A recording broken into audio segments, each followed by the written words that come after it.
اگر کوئی شخص ہٹ دھرمی کر رہا ہے تو اس کی ہٹ دھرمی سبب بن رہی ہے کس کی؟ جھگڑے کی. تو اب آپ کیا کریں؟ اگر کوئی ہٹ دھرمی دکھا رہا ہے تو آپ کیا کریں؟ صبر سے کام لیں، وہاں سے ہٹ جائیں، اعراض برتیں، اور جب وہ شخص ٹھنڈا ہو جائے تو اس وقت اس کے ساتھ دلیل سے بات کریں. ہٹ دھرمی کے بعد ضد اور تکبر اور سرکشی. اپنا علاج تو مسلسل کرتے ہی رہنا ہے، لیکن بات یہ ہے کہ جھگڑا بعض اوقات آپ خود شروع نہیں کرتے، کوئی اور شروع کرتا ہے، یا آپ کے اور اس کے درمیان کسی اختلاف کی وجہ سے جھگڑا شروع ہوتا ہے. اب اپنے لیے تو ایک ہی حل ہے کہ خود کو خود کنٹرول کریں، لیکن بعض اوقات آپ اپنے آپ کو تو کنٹرول کر بھی رہے ہیں، مگر دوسرا شخص جو ہے اسے کون کنٹرول کرے؟ تو اس کو کنٹرول کرنے کے لیے آپ کیا کریں گے؟ اگر کوئی شخص تکبر کا رویہ یا ایروگنس دکھا رہا ہے تو پھر آپ کو کیا کرنا ہوگا؟ اگر کوئی اور ایسا کر رہا ہے تو اس کو اپنے عمل سے دکھائیں. کوئی بڑھ چڑھ کے بول رہا ہے تو آپ کیا کریں گے؟ اس وقت آرام سے بات کریں. تو یہاں آپ اس کو دلائل نہیں دیں گے، بلکہ کیا کریں گے؟ اپنے رویے سے سکھائیں گے. تو اب اگر کوئی شخص اپنی غلطی مان ہی نہیں رہا، اور اگر آپ کو معلوم بھی ہے کہ غلطی ہے بھی اسی کی، روز روشن کی طرح واضح ہے، لیکن دوسرا شخص تسلیم نہیں کر رہا، تو اب آپ کو کیا کرنا ہے؟ کیونکہ جھگڑا صرف آپ کے ختم کرنے سے نہیں ختم ہوگا جب تک کہ وہ شخص بھی درست نہ ہو. تو اگر کوئی شخص اپنی غلطی نہیں مان رہا تو ہم کیا کریں گے؟ کیا ہم دلائل دے دے کے اس کو اس کی غلطی منوائیں گے، یا اس وقت کیا کریں گے؟ اعراض. اس وقت بحث کرنے اور دلیل دینے اور غلطی منوانے سے حاصل کچھ نہیں ہوگا. ٹھیک ہے؟ تو بنیادی طور پر جو چیزیں جھگڑے کا سبب بنتی ہیں وہ کیا ہیں؟ لکھ لیجئے آپ سب بھی اپنے پاس. ہٹ دھرمی، ضد، تکبر، اپنی غلطی نہ ماننا بلکہ دوسرے کو بلیم کرنا، دلوں کی تنگی. یہ ایک ہی کیٹیگری کی کچھ چیزیں ہیں، ایک ہی گروپ کی ہیں، باہم ملتی جلتی بھی ہیں، جن کی شکلیں مختلف ہیں. کچھ اور چیزیں جو جھگڑے کا سبب بنتی ہیں، ان میں ایک چیز جلد بازی ہے. جلد بازی. جب آپ دوسرے کی بات پوری طرح سنے بغیر جلد کنکلوژن پہ پہنچ جاتے ہیں تو اس سے بھی کیا ہوتا ہے؟ اس سے بھی جھگڑا ہوتا ہے. یعنی دوسرے نے اپنا نقطہ نظر پوری طرح بیان نہیں کیا اور ہم آدھی بات کاٹ کے جواب دینا شروع کر دیتے ہیں اور اس سے دوسرے کو برہم کرتے ہیں. دوسرا پھر مزید غصے میں آتا ہے اور پھر آرگیومنٹ شروع ہو جاتی ہے اور جھگڑا ہوتا ہے. جلد کنکلوژن پہ انسان کیوں پہنچتا ہے؟ اس کے پیچھے کیا ریزن ہوتی ہے؟ اس کی کیا وجہ ہوتی ہے؟ غلط فہمی، مس انڈرسٹینڈنگ، دل کا صاف نہ ہونا. کیونکہ ہم پہلے سے کسی کے بارے میں ایک خاص قسم کا تاثر رکھتے ہیں اپنے دل میں کہ یہ شخص ایسا ہے، اور پھر اس کی بات کو کم سنتے ہیں اور اس کی بجائے جو ہمارے اپنے ذہن میں ایک امیج بنا ہوا ہے اس کا، اس پر بیس کر کے اس سے معاملہ کرتے ہیں. تو اس سے کیا ہوتا ہے؟ مزید خرابی پیدا ہوتی ہے. یعنی یہ ایک دوسرا گروپ ہے. جلد بازی، بدگمانی، غلط فہمی، اور پھر موقع محل دیکھے بغیر بات شروع کر دینا. یہ بھی ایک بہت بڑا سبب ہوتا ہے. بعض اوقات ایسا ہوتا ہے کہ کوئی شخص اپنی بات کر رہا ہے اور اس کے لیے وہ بہت اہم ہے، خاص طور پر بچوں کے ساتھ. بچے چھوٹے ہوتے ہیں نا، تو وہ ان کے نزدیک چھوٹی چھوٹی باتیں بہت امپورٹنٹ ہوتی ہیں. وہ اپنا کوئی غصہ، کوئی غم، کوئی جھگڑا، کوئی دکھ سنا رہے ہیں ماں کو، تو ماں اپنی مصروفیت میں ہے یا اس کے نزدیک وہ بات کوئی اہم نہیں، تو عموماً پھر ہم کیا کرتے ہیں؟ چپ کرا دیتے ہیں، یا یہ کہ بے جا نصیحت شروع کر دیتے ہیں. یعنی بات کچھ ہوتی ہے اور ہم کچھ اور سلوشن دینے لگتے ہیں. تو اس سے بھی کیا ہوتا ہے؟ بچے بدتمیزی پہ بازو کو اتر آتے ہیں کہ آپ تو سنتے ہی نہیں، اور آپ ایسے ہیں اور ویسے، اور تھوڑی سی اور باتیں ساتھ شروع کر دیتے ہیں. تو اس سے بھی کیا ہوتا ہے؟ ایک بدمزگی پیدا ہو جاتی. اور لہجہ، بات کرنے کا انداز اور لہجہ بھی بہت کاؤنٹ کرتا ہے. بعض اوقات ایک سمپل سی بات ہوتی ہے لیکن ہم اس کو ایک ایسے بھونڈے طریقے سے کرتے ہیں کہ وہ دوسرے کو بلا وجہ اوفینڈ کرنے کا سبب بن جاتی ہے.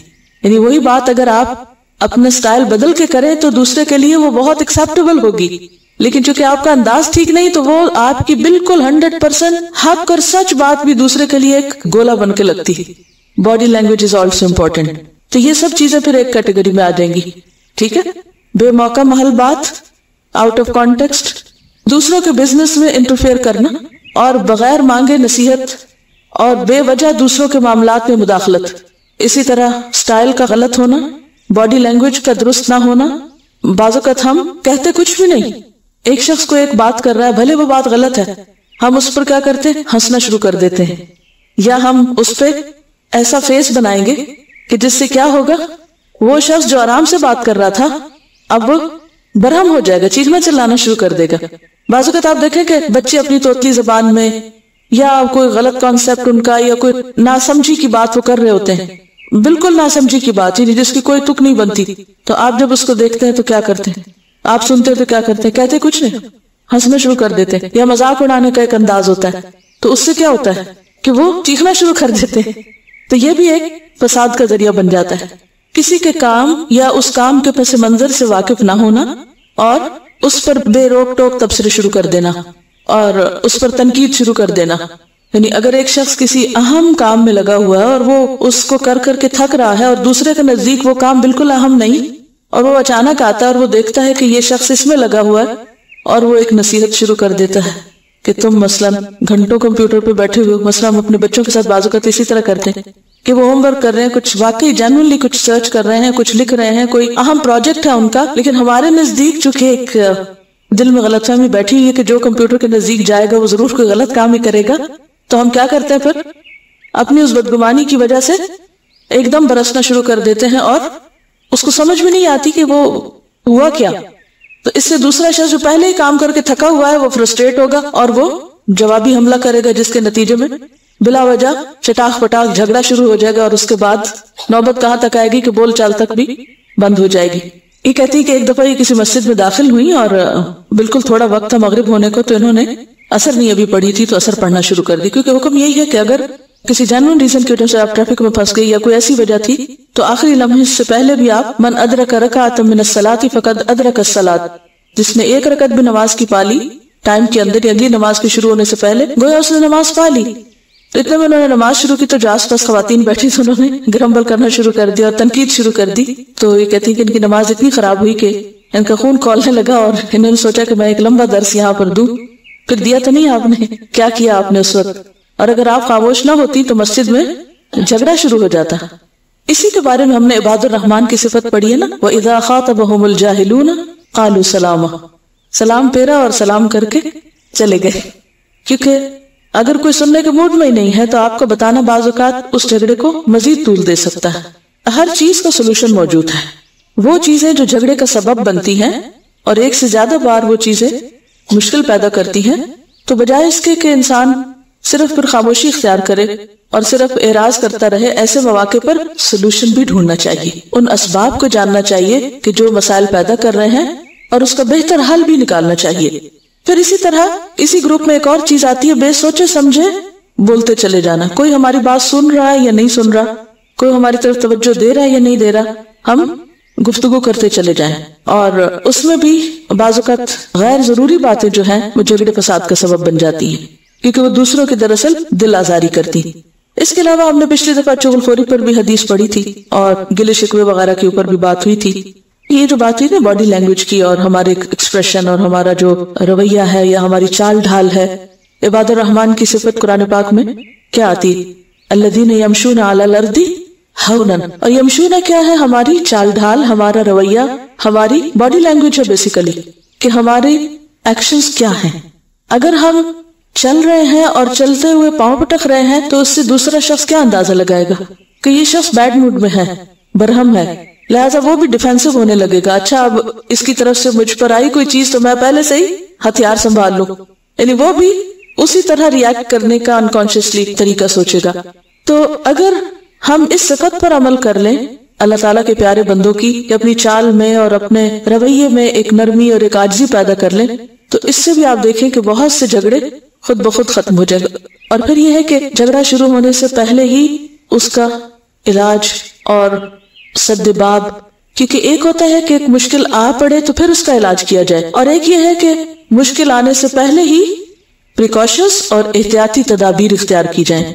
اور سب سے اہم بات یہ کہ انسان اپنی سوچ جو ہے وہ مثبت رکھے اور اس بات کا اپنے اندر حوصلہ پیدا کرے کہ دوسروں کو ان کی کمزوریوں کے ساتھ ایکسپٹ کرے، اور دوسروں کی نفسیات جانے بغیر، دوسروں کی پوزیشن سمجھے بغیر ان سے معاملہ کرنا، یہ بھی بہت سی مشکلات کو پیدا کرتا ہے۔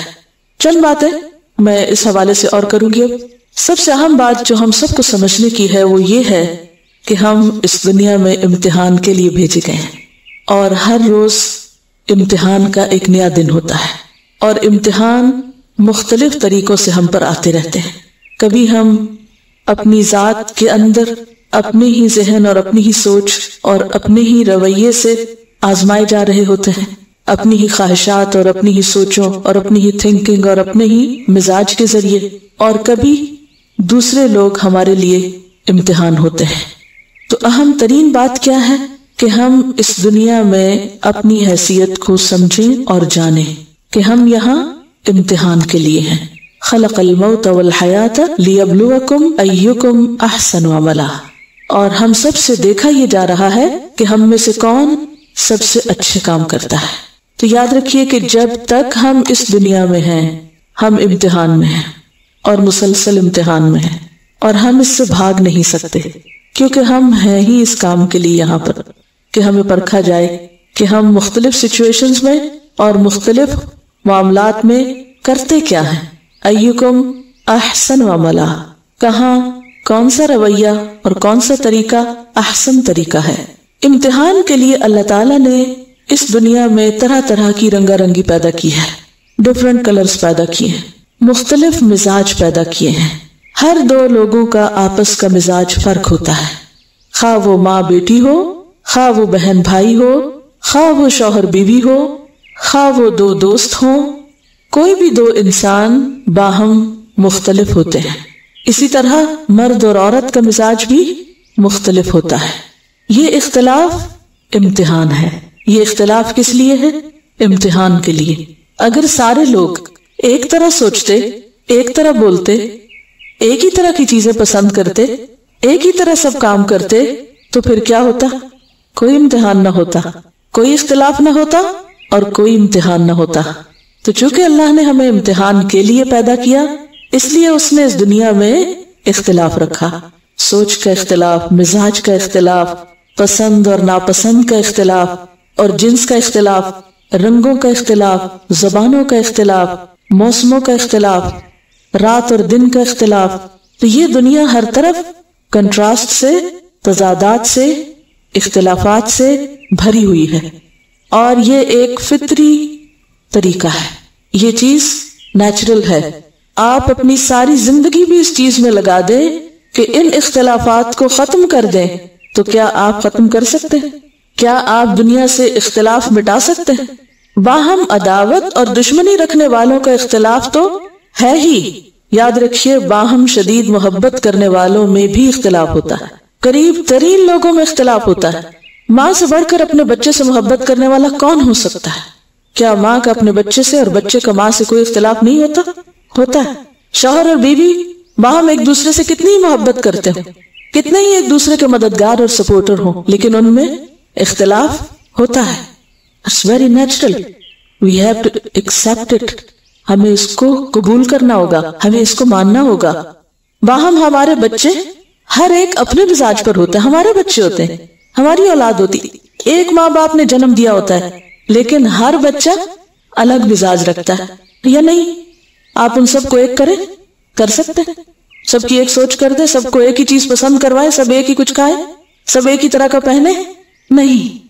پھر آپ دیکھیے، عادات کا اختلاف ہوتا ہے، مختلف اوقات پہ سوتے ہیں، مختلف چیزوں پہ ہنستے ہیں، مختلف چیزوں پہ روتے ہیں، مختلف چیزیں پسند کرتے ہیں، لائکس اینڈ ڈس لائکس، ہر چیز میں کیا ہے؟ اختلاف۔ آپ جتنی بھی کوشش کر لیں، آپ اس کو ختم نہیں کر سکتے۔ اب جتنی بھی ناخوشگواریاں ہیں، جتنے بھی لڑائی جھگڑے ہیں، وہ سب کہاں سے جنم لیتے ہیں؟ اختلاف سے، اور اختلاف آپ ختم کر نہیں سکتے۔ اب ہمارے پاس کیا آپشنز ہیں؟ نمبر ایک یہ کہ ہم ہر چیز کا فرق مٹا دیں، امیر غریب کا فرق مٹا دیں، اونچے چھوٹے کا فرق مٹا دیں، مرد عورت کا فرق مٹا دیں، مٹا دیں۔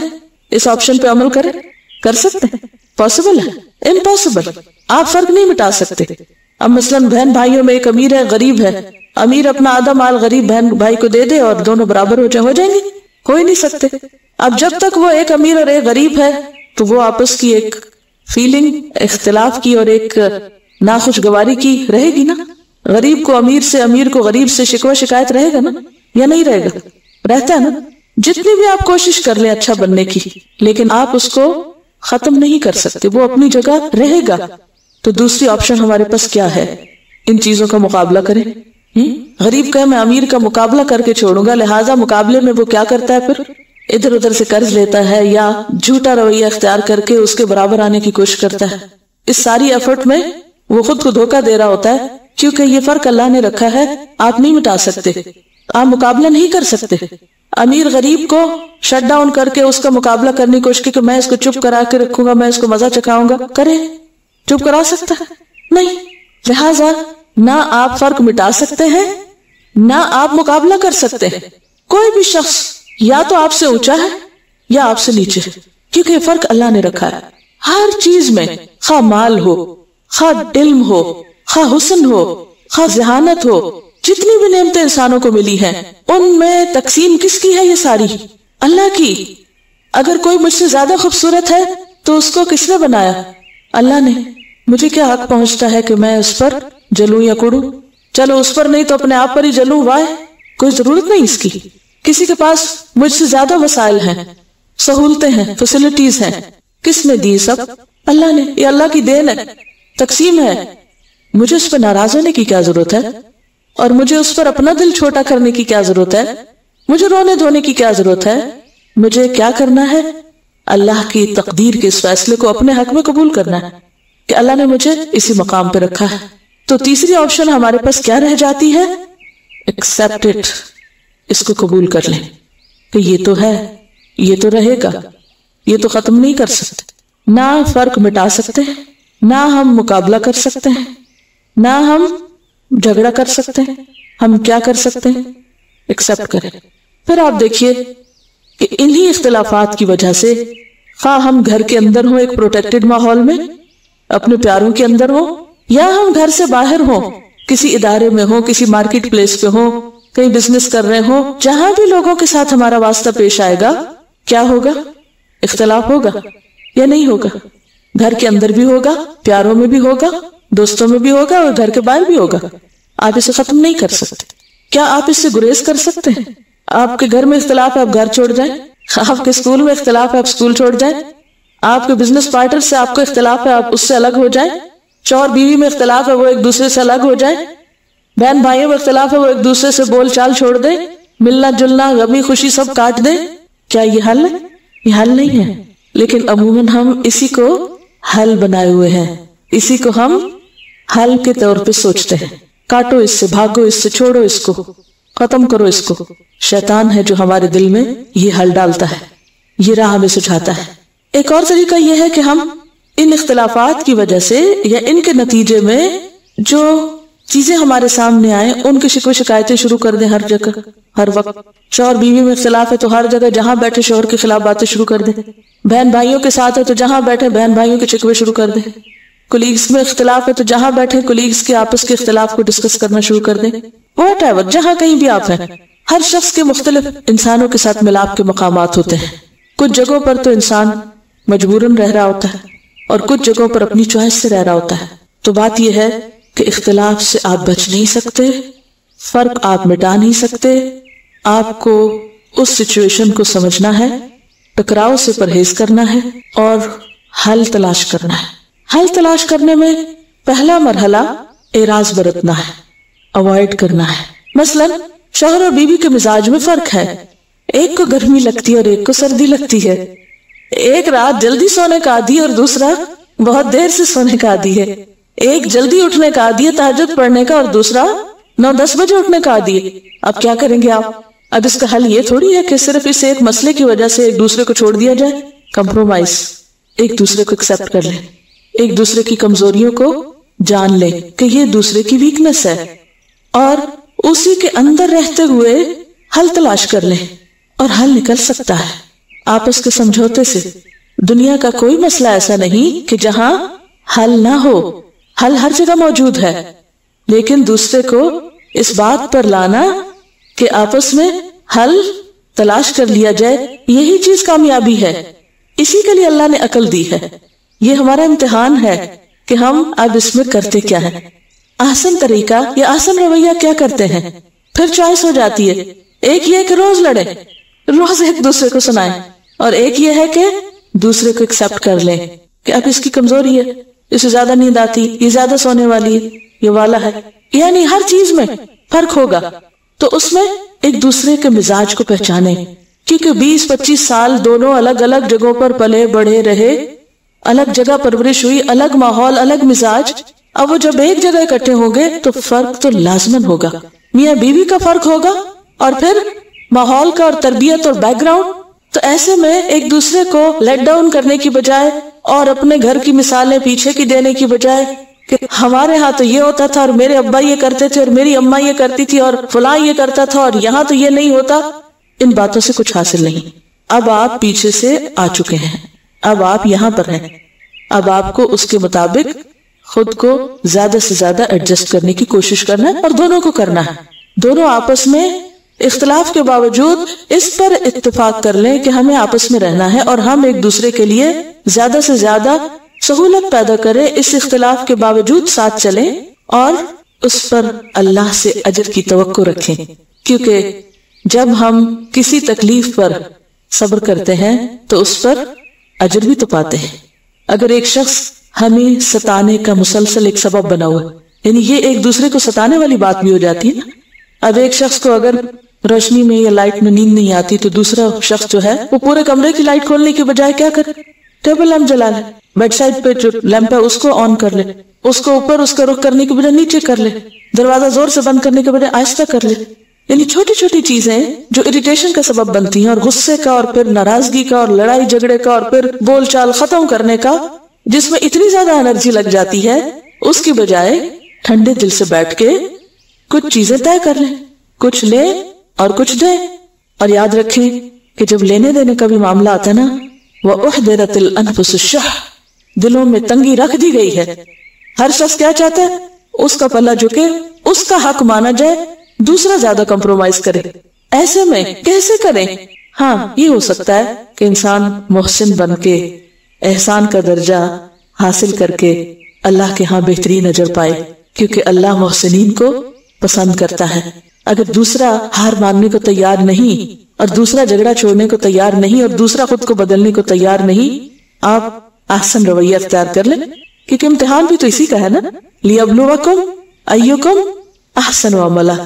ہو سکتا ہے کہ آپ کا احسان دوسرے کے رویے کو بدل دے. اب اس میں آپ دیکھیے کائنات میں ہر جگہ رنگا رنگی اور اختلاف. ہمارا ایک جسم ہے لیکن اس کا ہر آرگن ڈفرنٹ ہے، یا نہیں؟ آنکھ، کان، ہاتھ، زبان، ہر ایک اسکن، ہر ایک کا رنگ، ہر ایک کی شکل، سائز، کتنا اختلاف ہے ہر دوسرے آرگن میں.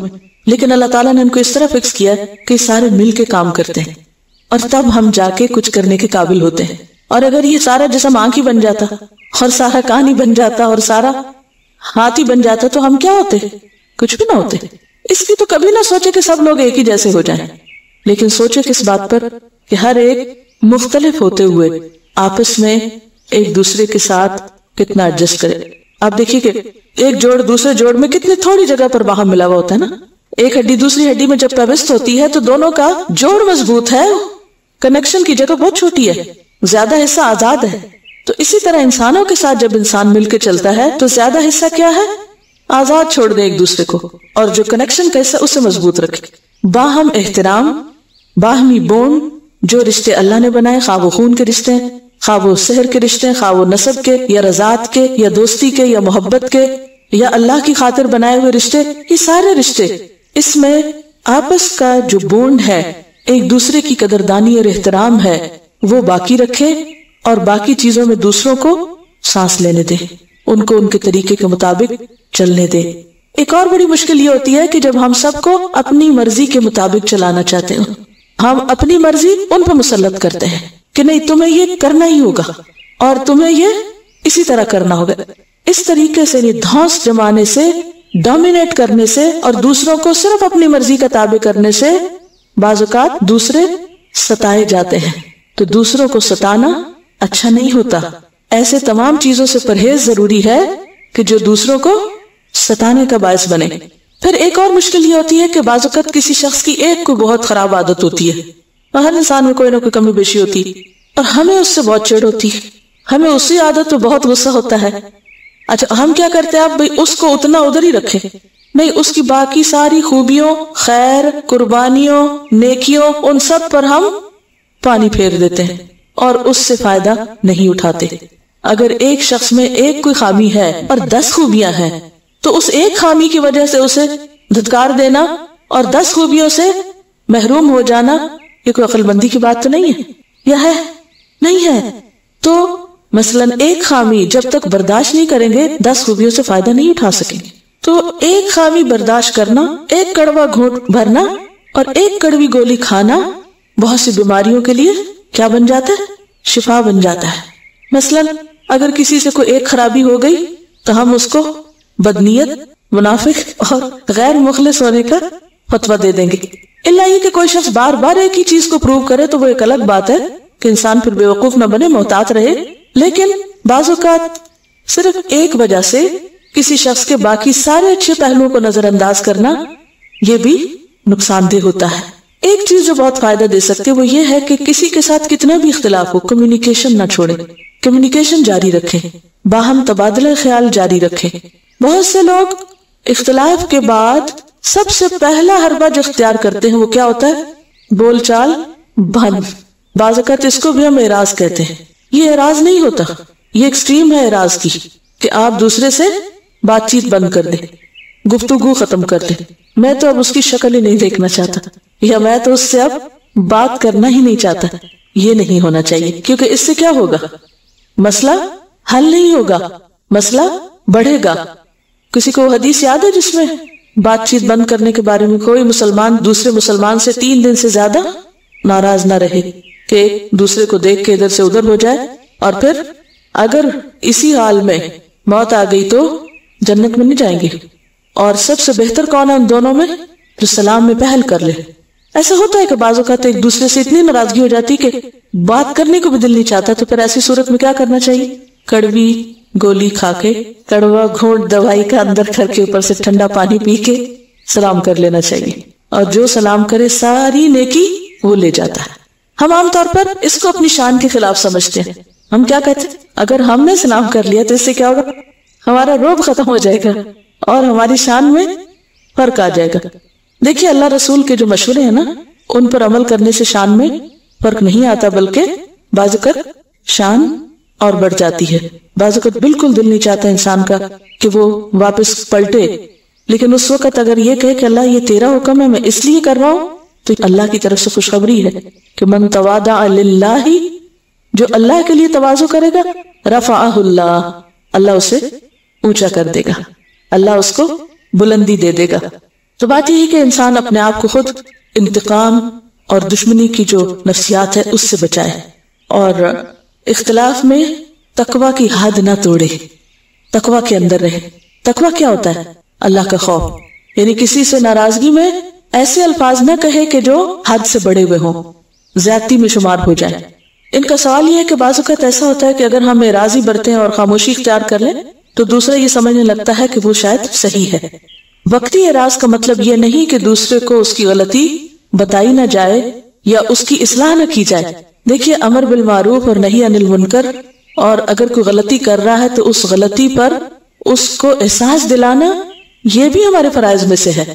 یہاں مراد اس سے یہ ہے کہ جس وقت کوئی اس غلطی کو سننا ہی نہ چاہ رہا ہو یا اس بات کو سمجھنا نہ چاہ رہا ہو تو اس وقت اعراض کیا جائے۔ یعنی اعراض کا مطلب کسی کو غلط کام کرنے کے لیے چھوڑ دینا نہیں ہے، اعراض کا مطلب اس جھگڑے کی فضا اور اس بھڑکتی آگ کو ٹھنڈا کرنا ہے، اور جب ٹھنڈی ہو جائے تو پھر اس کے بعد سارٹ آؤٹ کیا جائے کہ ان چیزوں کا حل یا سولوشن کیا ہے۔ پھر آپ دیکھیے کہ عام طور پر جب ہمیں کسی سے اختلاف ہوتا ہے نا تو ہم فوراً اشتعال میں آ جاتے ہیں۔ اشتعال کا لفظ کس سے نکلا ہے؟ شعلے سے، شعلہ۔ تو جب شعلے بھڑک رہے ہو تو پھر کیا کرنا چاہیے؟ ٹھنڈا پانی ڈالنا چاہیے، بھڑکتے شعلوں کو اور نہیں بھڑکانا چاہیے۔ تو کسی کو اشتعال نہیں دلانا چاہیے۔ اب دیکھیے کہ شعلے کتنی دیر بھڑکتے ہیں، ویسا لکڑی جلائیں آپ تو کچھ دیر کے بعد کیا ہوتا ہے؟ ہر چیز نیچے آنے لگتی ہے، ہر اوپر والی چیز نیچے جانے لگتی ہے۔ تو ایسی صورت میں انسان کیا کرے؟ تھوڑی دیر اس کو چھوڑ دے، پانی ڈال سکے تو ڈال دے، نہیں تو پھر اسے چھوڑ دے۔ فطرت کے قانون کے تحت خود ہی اسے ٹھنڈا ہونا پڑے گا، وہ زیادہ دیر بھڑک سکتا ہی نہیں، الا یہ کہ اس کو پھر ہوا دی جائے۔ بھڑکتے شعلوں کو جب وہ ٹھنڈے ہونے لگتے ہیں تو عام طور پہ ہم کیا کہتے ہیں؟ لکڑی کو پھر بھڑکا دیتے ہیں۔ تو اس سے پرہیز کرنا چاہیے۔ تو بات یہ ہے کہ جب تک ہم ڈفرنس مینجمنٹ نہیں سیکھیں گے اس وقت تک زندگی گزارنا اور زندگی میں بہترین کام کرنا ممکن نہیں. جتنے بھی کامیاب لوگ ہیں اور جتنے بھی اپنی زندگی کو پازیٹیولی یوز کرنے والے لوگ ہیں ان سب کے حالات کو اگر آپ دیکھیں تو ان کے اندر یہ خوبی بدرجہ اتم پائی جاتی ہوگی کہ وہ ڈفرنس مینجمنٹ جانتے ہیں.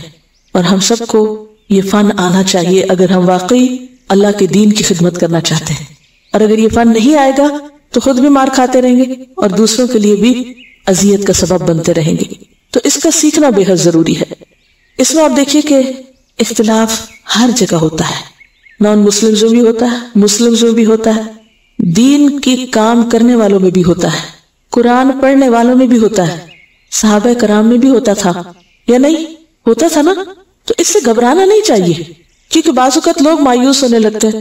اتنے دن سے قرآن پڑھ رہے ہیں اور ابھی بھی اصلاح نہیں ہوئی اور ابھی بھی لڑائی جھگڑے جاری ہیں اور ابھی بھی یہ ہو رہا ہے اور وہ ہو رہا ہے, تو یہ تو ہو ہی نہیں سکتا, بس چھوڑو یہ سب کام کو دیکھ لیا ہے سب.